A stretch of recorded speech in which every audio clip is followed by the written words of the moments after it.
Okay, ladies and gentlemen, we have a guy here. I consider him one of the pioneers in the Caribbean community in terms of football and soccer. Football because he has a little history from where he came, and soccer because he was linked, and he would tell you how that evolved with Yes. the professional sport here. So he came from amateur, semi-pro to pro. Hopefully he can retain all this information. So all I can ask is, could you give me a name and your background and from when you came? Okay. Well, my name is Rick Titus. I was a professional footballer, and now I'm a youth coach and semi-professional coach. I was born here in Canada, but when I was very young, I went to live in Trinidad with my family for about 3 4 years, and then came back up here and been in Canada since, and started my football journey when I was 4 or 5 years old at what they call North Mississauga now. Right. Back then it was called Streetsville Meadowvale, and we were sponsored by one of the companies in the town called Reed Milling, which was a flour company. But I'm one of the pioneers of that club, so that's another long story to talk about. But that's the beginnings of my football career. Yeah. Yeah, so how you evolve, because Ricky, we're gonna have to try and stick in now. Your name been calling with Trinidad and Tobago football. Yes. Your name been calling with Toronto FC. Your name been calling with Toronto Lynx. I sure you have CNSL background. Yes. Big Yes, I time. saw you there, and you've been also hosting youth teams and stuff from here. So where we want to start, we can go in sequence. Will make it easier for you. I So say when did you let's start start with playing the NSL. competitively? When did you start playing competitively?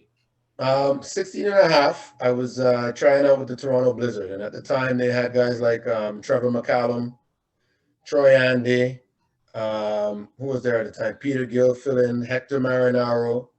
Um, remember big Igor Vablik? He was there too. I mean, the team was loaded. There was some very, very good footballers that I was learning from.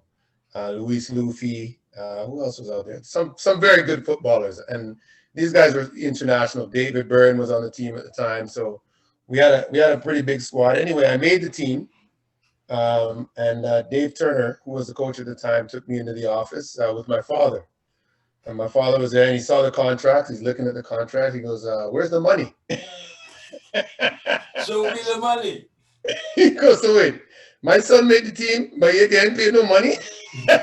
So Trini fathers, right? So Yeah. right away, he said, "Look, you're going back to play youth football again." So I went back to play youth football with the York Jets. In When I was 18 and then 19 years old, Toronto Italia came and recruited me, and I played with them from probably about 1988 to about 2006, off and on, right? So in that time, I went to go play with the St. Catharines Wolves. I also played with the York Jets, right? So the background is, the background of those teams, if you know anything about those teams, is some real pioneers were on those teams. McIver Brooms, Anton Skerritt, John Williams, people that are really, really connected to our community. So I was mentored by a gentleman that really, really put some foundations in football before my time. Trevor Bertrand, Terry Bertrand. If you remember Prento, Yes, Penta. like my big brothers, Mike Rutty, right? All those guys were my big brothers. So I learned from a cross of footballers that were just brilliant footballers, man, and better people. Trevor McCallum used to pick me up to practice every day when I was with the Blizzard, every day without fail. I mean, that's a good man. If you remember, Chubby Hartley Scott was one of the premier footballers in Canada at the time, but couldn't get on the national team. But this man used to tear it up for Toronto Italia. I played there, and my first 2 years we won the championship. And this man was instrumental in the team winning. If we didn't have him, we wouldn't have won. But Ivan Markovic was the coach at the time, so I learned so much about football from that man. That man was an incredible teacher of the game. He Mm. was like Captain Caveman a little bit because his social graces wasn't the best, but when it came to football, this man was an absolute genius. So I learned most of my football from him. Let me ask you, let me interject. Your name, I remember God rest his soul when he called me for the Caribana Cup. And that's one of the big exposure for our community here at the Yes, time.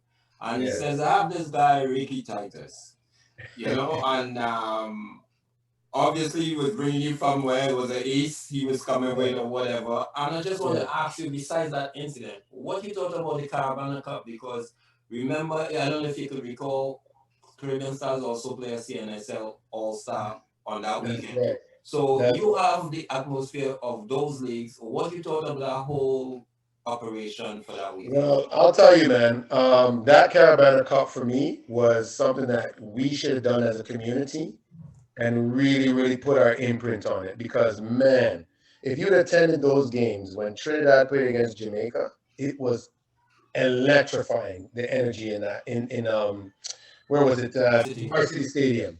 Man, I mean, it was beautiful to see all those people. And the stands were full. And it was the football was incredible. And one of the guys that I really remember from the game I ended up playing was on the Lynx named Terry St. Louis. Yeah, his nickname was Jughead. He played for the Trinidad national team. And I mean, he lit up the place. He had beautiful moves left and right. The Jamaican team was deadly. I mean, the game was incredible. I thought the tournament was incredible. And what I do remember about it was the Canadian player that really lit up that tournament was Tom Kuzmanis. I think Tom scored about 3 or 4 goals in that Yes. tournament. Yeah. He Yeah. should have been player of the tournament. I mean, he was brilliant, and he played against some very, very good players. Not only good athletes, but men with real technical skill, real one-on-one skill. So Tommy did very, very, very, very good for himself. And that tournament for me, I really wish that that was something that maybe you could have ran. And I thought that you would have made that tournament very special for the community. It's too bad Yeah. it was. Well, we were just getting exposed. We were the undercard team, but we Yes, have wings now. We can fly. So we'll yes, see how that yes, will yes, work yes. out. Now, being around that, and now again, I don't want to bring you into the links yet, but you had a stint in, is it the Trinidad team? Yes, the Trinidad team. I Was ended it up. after the Carabana Cup? Yes, yes. That was in 2002. So what happened at that time? Now the Colorado Rapids thing. I was trying out in a third division team called Plymouth Argyle because Jason Bent was playing on the team at the time. So he said, "Hey Titus, you should come and try out. You might have a good chance to make it here." So I said, "Okay, no problem." I went on the trial. Me and Jason hung out during the time I was there, and the chairman was a guy named Sturrock, Paul Sturrock. So I was in his room, just talking to him about about making the team. But he said, "Look, I mean, we're 17 points ahead in third division. We're moving up. The chairman doesn't want to spend the money. He doesn't see the points." I said, "Okay, no problem." But while we're in the room, he gets a call. So he's talking on the phone, and he looks at me. He goes, "Rick Titus?" He goes, "Yeah." He's sitting right in front of me. So Paul Bravo from Colorado Rapids was the one that called to say, "Listen, we want to sign him. Can you guys send him down there?" And he said, "Yeah, no problem." But that was also done by Jason Bent because Jason Bent said that they were looking for a center back. He didn't tell me this, of course. He just did it on his own and called them ahead of time and didn't say anything. So Jason was looking out for me, and I ended up meeting them in Florida and met Valderrama for the first time, Carlos Valderrama.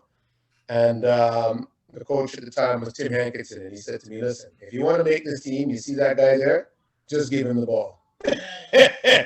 So the first half an hour of a game we played against DC United, I gave this man the ball in the air, on the ground, in his chest, just to see what he would do with it. And this man first touched the ball out of pressure every time.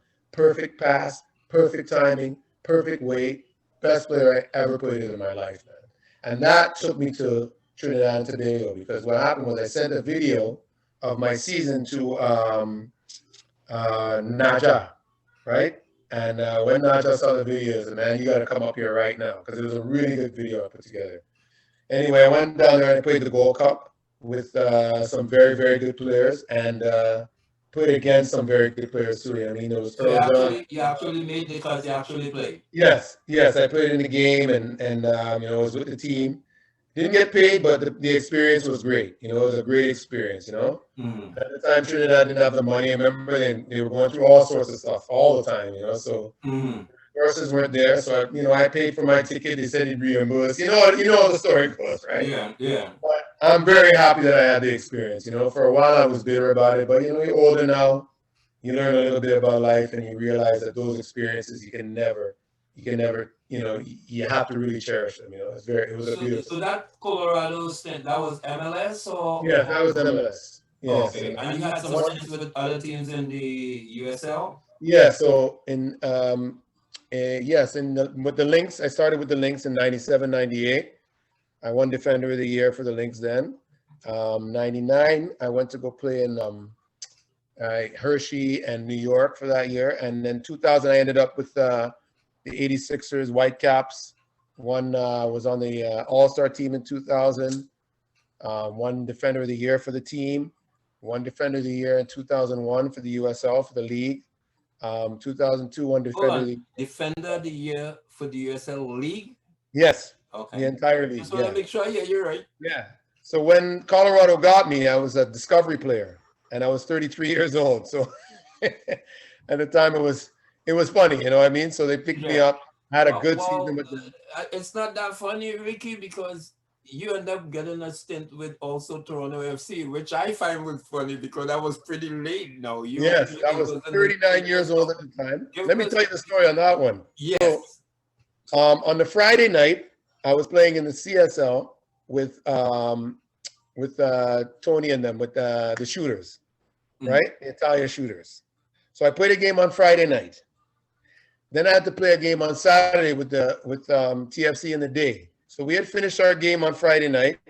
We lose 4-3. We got beat up. Brandon and Carmen played me the whole game. So I played 94 minutes. And then the next day we played the game with TFC. I think it was, oh my gosh, it was probably about 3 o'clock game, 4 o'clock game. It was in the day. It was in the day, right? So I played that game. And then on the Sunday, I had to play in men's league championship with a team that me and some guys put together called Real Toronto. Right, it was just a bunch of mixed, guys like Desmond Humphreys, Brian Bowes, and a bunch of local guys that were very good, very, very good players. And we put together a really nice team and beat up on a lot of people that summer. So we won the championship then too. So I played 3 games that weekend at 39. It was a rough weekend, man. So is that how that TFC now, how you got into TFC, that roster, because TFC is live and direct right now. Yes. Yeah. So here what happened. Before that game, I went in to play a game against the reserve squad at TFC with the shooters team. The shooters had all young players because all the guys like Katie and Lecky and all those guys had to work. So we went with a very young team. And we played against the reserve guys. Some of them were on injury. I think Marvel Wynn played in the game. Some of their top guys were in the game. And we beat them 4-1 or 4-0. We really put it on them. But myself and another guy named Gerard Ledio had a very good game. We call him Big G. So I was playing center back with him, and we really had a good game. It was a very good game. And right after the game, Danny Odicchio came up to me. Rohan Ricketts came up to me, and also Mo. What was it? Mo Johnson? Mo Johnson. Yeah. He said, listen, we have a game on Saturday. Would you like to play? And this game I played was on a Wednesday during the day. So I had played Wednesday, Friday, Saturday, and Sunday that particular week. And I said, when is this game? He said, Saturday is the game. I said, man. So you guys want me to play on Saturday? Because they had a lot of guys go away for international duty at that time, right? Yes, I know the roster was depleted a bit. So the roster was very thin. To be truthful, I think they should have played their youth players instead of myself. I think there was a scout named Tim Regan. They really didn't show a lot of respect for them young players. There was Joey Mello was on the bench at the time, Gabe Gala. Them guys should have played the game, I'm happy that I got the experience, which was a great experience for me because I really wanted to play for my hometown team at least once, and had a great game. We lost 3-1 to Chicago. They beat up on us. Ante Razov beat up on us. Yeah. But it was a great experience. Great experience, man. Yeah, you know the story in a way because I was a local guy. Everybody knew you over the years, and they wanted to know what's going on here. Ricky Titus, you know what I mean? Well, I was training with them for a couple weeks after, right? Because At the time, I was working for a company called Van Hoot. It was a coffee company. So we would start very early in the morning, about 5 in the morning. So mid-route, I would go to, where was it? Down at BMO Stadium. Yeah. Train, and then I go back on the route again. So I was already working before I went there. I'd work from 5 till about 9 o'clock, come off route, go and train from 10 to 12, and then I go back on route again at 1 o'clock till about 4 or 5 o'clock. So it was pretty tough, man. It was a rough time. So is it safe to say, did you stay with the organization then? Because later years I saw you were there. Did you stay on since then? Or when I saw you? No, because you see, that was 2008. So by 2010 was when they were really starting to ramp up with the academy. I think Carmen had done his thing before that. Carmen had brought in all the players for the academy before that. So I think there was something going on with him, and they separated. Yeah. And then they had asked me to come in and scout in 2010. So how did that happen? Let us know how you got involved with the scouting now at TFC. Okay, so anyway, 2010, I got a call from Stuart Neely. Stuart was looking for people to be recruits in Mississauga and different areas around, in different regions around Ontario. And, again, Jason Bent hooked me up a little bit. He put in the word for me. And then Stuart gave me a call, and we had a meeting down at BMO with all the coaches from the different regions. He gave us a folder about an inch and a half thick, because Stuart's very organized, and it was, all the sheets that you needed to use and the protocols you needed to have. So it was very intense.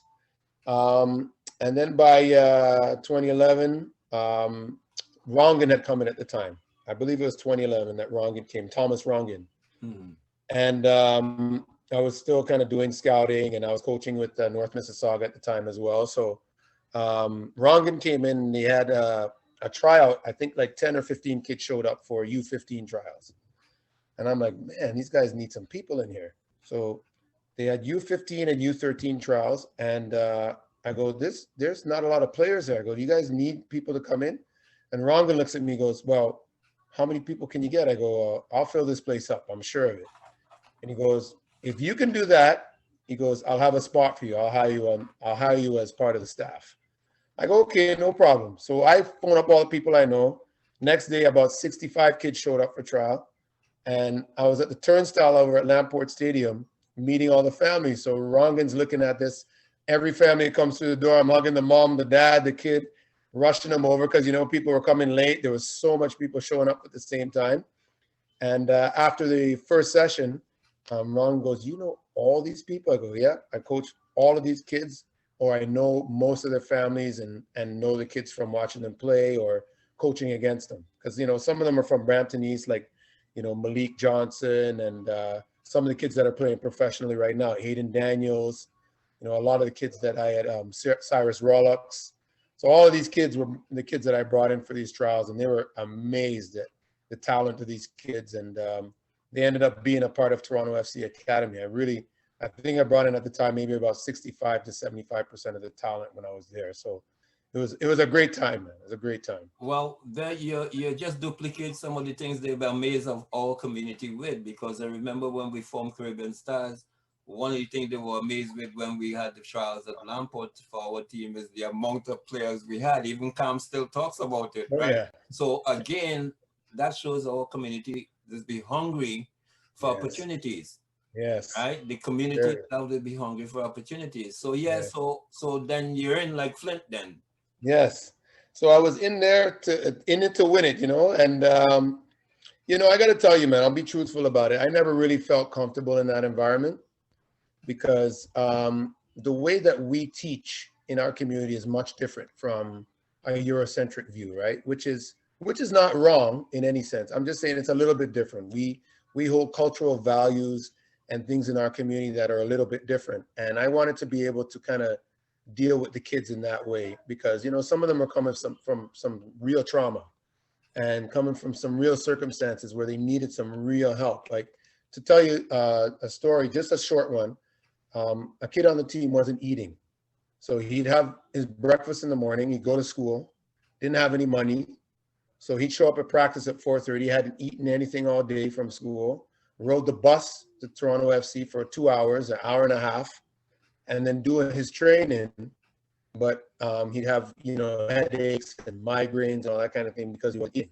I didn't figure that out till about 2 or 3 weeks. I'm looking at him and go, somewhat. What's wrong? Because when I first saw you, okay, there we go. Can you see me now? Yes. Everything okay? Well, no, yeah. Okay, good. All right, awesome. All right. So what you're saying is that he wasn't eating, and he came to the practice, he was getting headaches. Right. You can start from Yeah, so he wasn't eating. He came to the practice. He was getting headaches all the time. Wasn't playing his best. And then I figured out that this boy wasn't eating. So the guys in the kitchen at Toronto FC were really close to me. I showed a lot of respect to the people that work there and stuff like that because they're good people, and they helped me out, man. Every time practice was done, they give me like 2 big boxes of food so that he could have lunch and then eat after school. So every day I'd give him that for about 3-4 weeks until he was able to get his feet and get a ride to training and be able to eat and stuff like that. But those kind of things I had to deal with when I was at the academy that, it was happening a lot, that some of the kids went through a lot of trauma in their families and stuff. So they needed a little bit more than what was being offered there. They needed a little bit of a cultural base, and we didn't really have that. And I really kind of wish we did, so that's part of the story, Yeah. You still see it? Yeah. Sorry about that. Everything okay? Yeah. Can you see me right now? Yeah, I can. Okay. So what I want to ask you now is I guess from that time you were there, is that the time when the Trendsetters team came up and I asked you to accommodate that team? Yes, right at the end. I mean, they still remember, those kids still remember that, Ricky. I know I thanked you then. It's something I always remember you with because I felt somebody from the community make so many kids happy. It was important, And it was beautiful, man. It was beautiful. So those kids were beautiful kids, man. Beautiful children, nice families. It was a great time. I really enjoyed myself with them. So how did they hook up? It looked like you take over the place when we got there. Yeah, man. I was proud of you. I said, Ricky, typical Ricky there, Ricky. Yeah, boy. Well, you know what? I asked them to, welcome the kids with open arms and stuff, and they did exactly that. So it was a beautiful experience for us both. I really was happy to be able to help, and I think the kids had a really good time. So it was wonderful. It was really a wonderful thing that happened. Yeah. So what happened with you're not with TFC anymore? Okay. Well, you know what? I really have to put some of that to myself as well. I mean, I've been on a journey trying to find myself and who I am for a long time, eh? So, I can't really put it all on TFC. I don't think I represent myself in real confidence the way I should have, because when you grow up thinking, black, black, black all the time and not really looking at yourself as a real somebody that's making change and being a pioneer and going through some real struggles, I wasn't looking at it as something that vital to change. I was looking at it as a negative thing. So I was angry about it, and a lot of my time away from Toronto FC, I was angry, and it didn't do any good for me when I was at Toronto FC. I think I could have done better for myself, away from all the, you're going to face racism and all that kind of thing. I could talk about that for days and days, but really at the end of the day, if you don't represent yourself as a man in the proper way, people will receive you in the way that you like yourself. And if it's not the right way, it's going to end up that you're going to lose something, right? And in that instance, I think I lost something in myself, but I gained more in building on who I am as a person and learning how to deal with people more effectively. And I really had to learn that from the experience. So I can't put it all on TFC. To be honest about it, I had a lot to play in that as well. So where are you now? Where are you now? When was that? That was 2015. That was right after the Trendsetters. Yeah, 2015. Yeah. So that season was actually the last season I was there. So then I ended up. So you see what happens is, I ended up at a place called the same club I was at, called North Mississauga Soccer Club, right? North Mississauga was a club that started out when I was about 5 years old. So when I started to coach again, I wanted to go to North Mississauga. I had been there already. I won a championship as a youth coach in 2012. We won the national championship with the boys 98 team in North Mississauga. We had many great seasons, Ontario Cup wins. We won a whole bunch of tournaments all over the States, all over Toronto, all over Ontario. So, you know, I had a very, very, very good youth team at North Mississauga from about 2005. I was at North Miss till about 2013, 2014.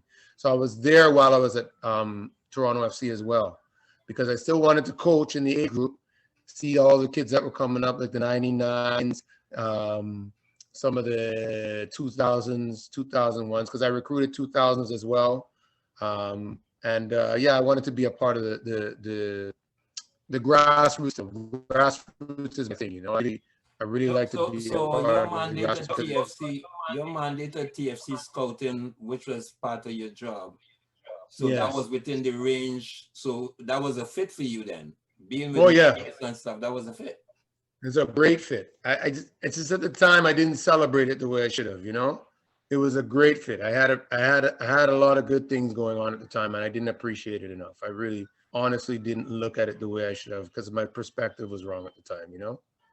So it take a big man to put that in perspective too. It take a big man. Yeah, man. Well, you know, you have to learn from your mistakes, brother. You know, and I made a lot of them. So I really want to make sure that when I'm working with the community now, it's in the spirit of integrity and the spirit of happiness and positivity, and really not trying to get into any foolishness with people. I want to do some positive things with the community, and I really want to show people that from my experience, you can really change your life and make it better for yourself by having a more positive attitude and a better perspective on life.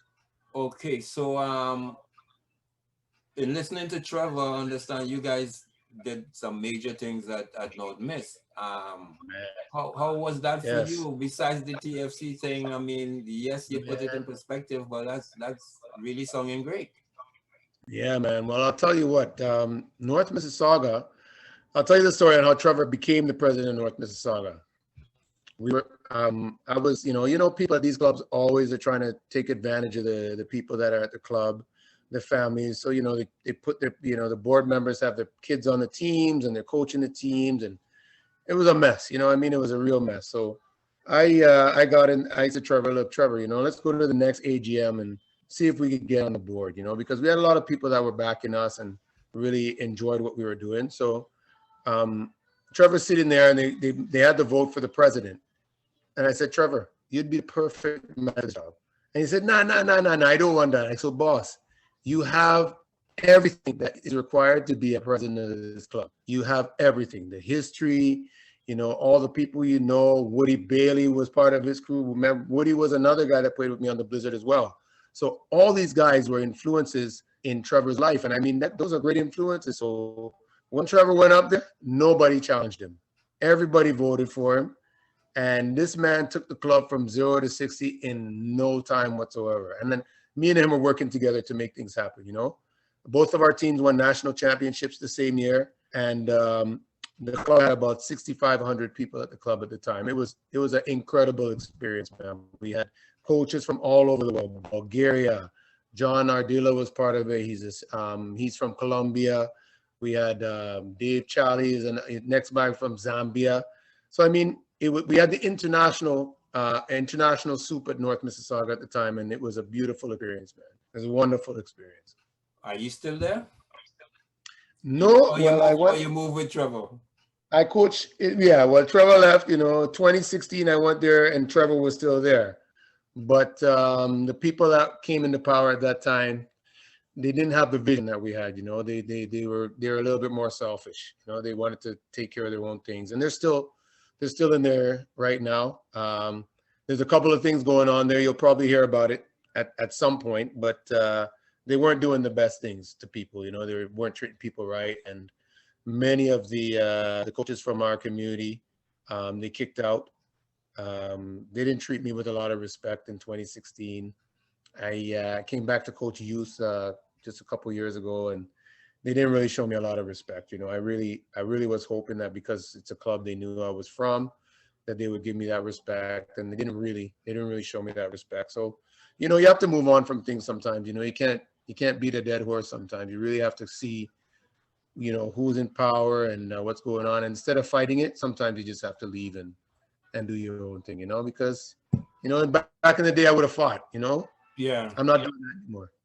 Yeah, and it don't make sense sometimes fighting a losing battle, you know. No. So where are you now? Where are you now, and Well, what's in the horizon for you? well, what I'm at, where I'm at now is with Masters FA.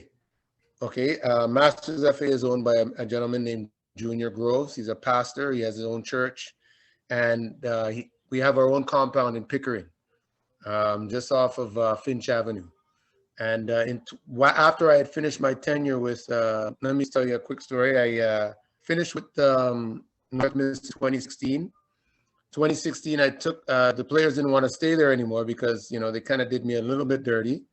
So all the kids left with me, and we went to Pro Stars with Joseph Kamladi. That lasted about a month because you know it wasn't feeling right. I think Joseph wanted me to just bring in the players, and then he was gonna bring his own coaches in. So I said, look, you know, I need to go to a place where it's a little bit more home, and called up who was at San Jacks at the time. It was Laza. Laza was at San Jacks at the time. We spoke. It didn't seem like the right fit, so I called Junior Groves at Masters Football Academy, and he right away said, "Yes, bring all the guys, come with me. Let's build a dynasty here." And in 2 years, we won a championship in 2019 with League One. So right now, we're the League One champions. We're supposed to play in the Canada Cup coming up this summer. If it doesn't come up this summer, we'll play in 2022. But that's where I'm at right now. Masters What's the name Football of the Academy. team? Masters Football Academy. So if you see the Canadian Championship, we are part of the Canadian Championship. Okay, so Yeah, Masters Football Academy. yeah. We're part of that national competition. So we may end up playing a TFC or a York Nine or one of those teams because we were paired up with York Nine for 2020. And just before we close off, your name Mhm. being called as one of the founders of the Black Coaches of Canada. I understand that you're not there anymore. Um, Yes. Without Well, going deep, yeah. what's I'll up? tell you what. What I've learned as a man is that when something doesn't feel right in your gut, you have to go with that. And I was really trying to be a part of I put it together pretty much. I called a lot of my friends and, guys like Alex Bunbury. I brought in guys like Ben Sancho, Jason Roberts from CONCACAF. Brought in a lot of good people, like a lot of people with a very, very high profile. And I just didn't feel like it was the name. The name was what bothered me, I think. The Black Coaches of Canada, which is it's a great thing to do, you know what I mean? But I think at the end of the day, my spirit is more unifying. And I learned from a lot of different people in the football world, Italian coaches, Greek coaches. I learned from playing against the Greek team, Panhellenic in the National Soccer League. They had brilliant players from all over the world. And the way they played was how I learned to play. They had wonderful technical skills. So all the things I was learning was from top players from Europe. Croatia had 5 or 6 top players from Croatia at the time. I mean, some of the guys were playing Dinamo Zagreb. And then come here in the summertime to play in the National Soccer League against local people. But it was brilliant. It was brilliant, man. So just to tell you, man, the history of football in this city is amazing, and I think I can't wait until you finish this thing, man, because it will be a wonderful experience to go and go through this and see this. And I mean, you're doing some wonderful work, man. I'm really impressed with it, and I hope that you get 100% support for this, my brother. If we can raise funds to make this something really big, I would love to help because I think this is wonderful what you're doing. Yeah, and I think Ricky, you're a good piece of the puzzle because, as I said, you're a pioneer within the foundational people. There's the foundational people in clubs, and then Yeah. there's you there who have made it in all different areas. I mean, the Max and the Johnny would do the scholarship thing, but obviously, you know, your route would be a more difficult route, and maybe Oh that's yeah. why you had so many challenges. So Yes. don't beat up on yourself. You just Yeah. had a different route to some of these people who went to scholarship and stuff. And Yes. but you did make it. You did make good use of your opportunities and stuff. I want to Yes. thank you for giving me this opportunity. And And I thank you as well for giving me this opportunity. I really appreciate it. all right, so you take care, Rick. Yes, brother. All right. We'll talk soon, eh? Yeah. Good luck, man. Good luck. Yeah. All right. Take care. All right. Take care, boss. Take care.